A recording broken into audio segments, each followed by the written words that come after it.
So a lot has changed technically since Mortal Kombat. So the tech team's been hard at work with an all-new real-time lighting system. They have an all-new character material system, so the characters look really realistic. We have multi-threaded the renderer, so we can just sort of render more stuff on screen, so the game looks really incredible. Our engineers have really pulled out all the stops and are squeezing every bit of performance that we can get.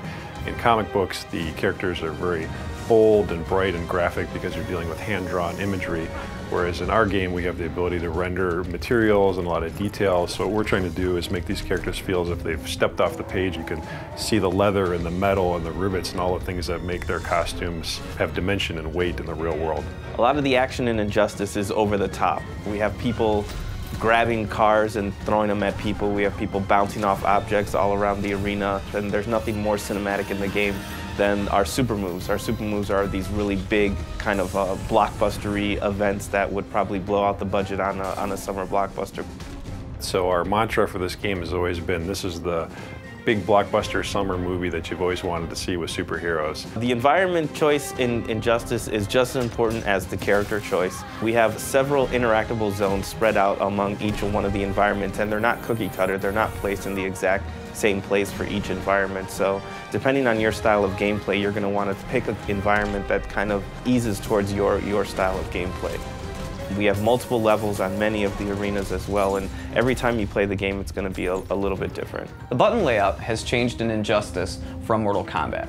First, we got rid of the block button. You now hold back to block for all attacks. Also, 3 attack buttons, light, medium, and hard.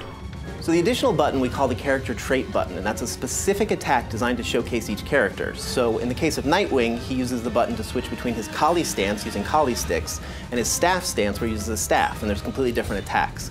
In the case of Cyborg, he uses the button to sort of charge up his health, so you're going to get different effects for every character. The combo system in Injustice will feel very familiar. Instead of using a special move to start a combo, you actually will use your special moves to link combos. You can also cancel out of a combo to link into a level transition or into a pop-up. DC's been incredibly supportive on this project and actually pushing us to take things farther than we ever thought we'd be able to get away with. Superman in particular was fun to work on. We had a lot of freedom with trying things as far as materials and adding little armor bits and playing with the way that his logo ties into his cape, things like that, which normally you'd think you wouldn't have the freedom to play with such an iconic character, but DC was very supportive the whole way. The coolest thing about working on Injustice is obviously learning a lot more about the DC lore.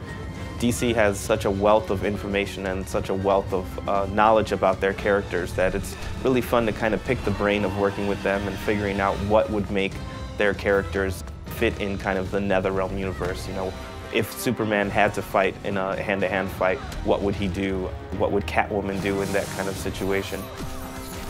What excites me about working on Injustice is we get to play with superheroes. We get to make Superman, Batman, The Flash, Harley Quinn, characters that we've seen in cartoons and grown up with our entire lives.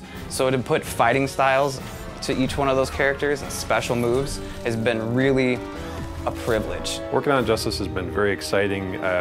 I'm not the only comic book fan on the team, and for all of us, this is a lifelong dream to be able to work with these iconic characters that we've been reading about and thinking about all our lives, and to actually have a chance to put our stamp on it is a really exciting opportunity. So my favorite part about working on Injustice, and this is going to sound sappy, is I get to work with 2 great teams. I get to work with the NetherRealm team who made Mortal Kombat and the amazing talent here, as well as the awesome talent at DC Comics. And sort of that marriage between 2 awesome teams is what really keeps me coming to work each day.